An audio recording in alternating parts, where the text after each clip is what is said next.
Hey everybody, it's Norris with the Norris Group. It is Friday, June 29th, and which email address signifies that you are far more likely to default? That and much more as we cover the biggest headlines in real estate.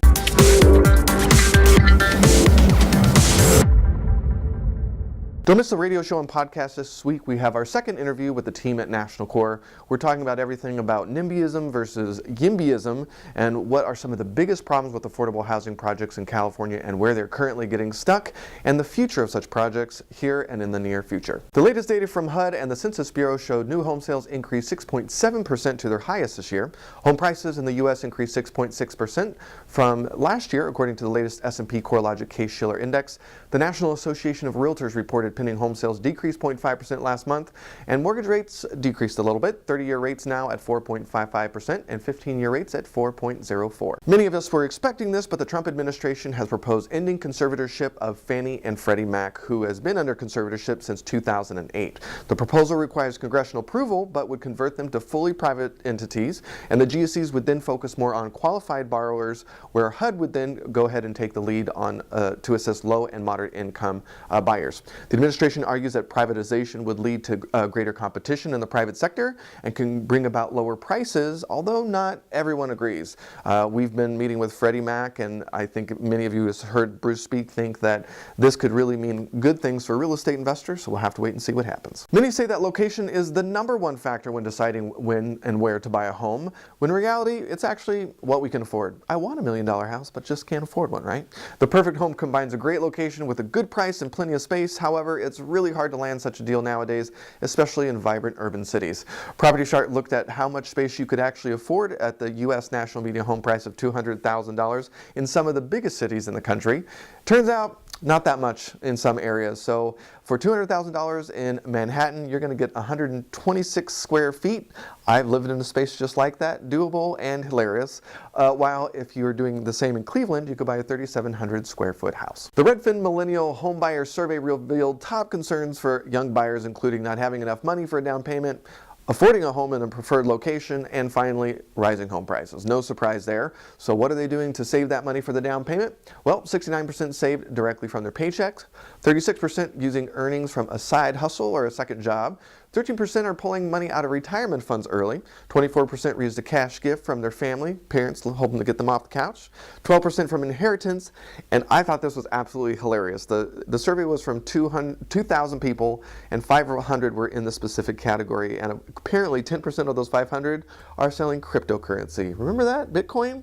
Well, it's been murdered this year, going all the way from a peak of around 21,000 for one Bitcoin, and it's been hovering around the 6,000 to 7,000 mark. So I got in a little late, but I own some. I'm sitting on it. Maybe I should sell some and buy a home. The silver tsunami is here, and the National Association of Home Builders gave a recent inside look into some of how tech is addressing issues with Alzheimer's patients and those with dementia and the growing aging in place market. Some features include creating a robust wired infrastructure to support the growing connected home and smart devices, including robust, especially in places like hallways, bathrooms, bedrooms, and kitchens that are going to monitor everything from medications in a cabinet to falls in the bathroom.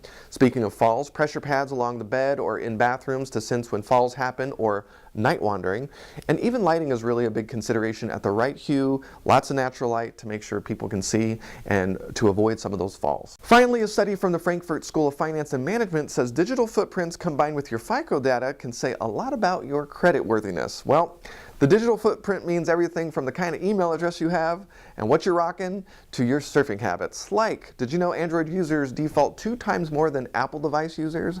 Or how about customers who have their name and their email address are 30% less likely to default than other users? So if you have numbers or misspellings in your email, well, data shows that you're going to be a horrible borrower, apparently.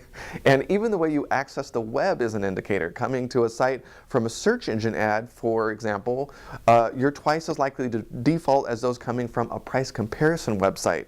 So you better step up your internet game, y'all. You guys are being judged. One of the final things they said is that if you've got a Yahoo email or a Hotmail, you're more likely to default. Is there any of these that surprised you? And do you really think that these companies are going to allow something like this to come out? Like, I'm sure Android is not very happy to hear that their users are more likely to default, and maybe that will mean people will be less likely to buy them. I'm curious to see what you have to think. If you're on YouTube, please leave a comment below, and don't forget to like the video and subscribe to the channel so you don't miss a beat. If you're on Facebook, please don't forget to not only like the Norris Group page, but don't forget to add us to your See First list and with notifications on. Leave your comments below the video. And if we missed something, share the story on our comment sections on either YouTube or Facebook, and we'll make sure to include it on our blog at thenorrisgroup.com/blog. We'd love to see you out and about as we are speaking all over California this summer. July 9th we'll be in LA doing Stay Put or Cash Out at LA South RIA. July 14th, Think Realty is doing their Irvine Conference and Expo.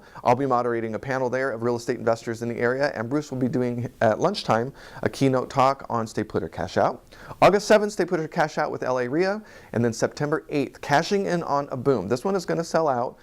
We're very excited. Check out the website. You got to be a member to join, to be able to attend, and we have very limited room, but we're going to be doing adding square footage, vacation rentals, and mobile home investing. So it's something totally new for cashing in on boom. These are quadrant strategies, things that are working right now in today's market, and these are we're going to be bringing in some friends that are actually doing these strategies that really dig into how to make it successful, and maybe gives you some ideas in this very challenging market, how you can shake things up and make some more money. And of course, I Survive Real Estate. Honestly, we just haven't announced it because we're already fully committed with sponsors. We're seeing what we can do about that. And we're waiting for one more speaker to finally announce that they will be joining the panel. I'm hoping to do that next week. We will see. For more information on any of our events, as well as all of our hard money loans for California and Florida, go to thenorrisgroup.com. We are lending actively in Florida, fix and flip, buy and hold, and new construction. In Florida starting at 8.9%, and of course California at 6.9% for our long term. So got something free and clear, you want to take out some money? We are way easier than a credit line. For more information about note investing with mortgages or trust deeds, check out tngtrustdeeds.com. With that, have a fantastic weekend, and we'll see you next week.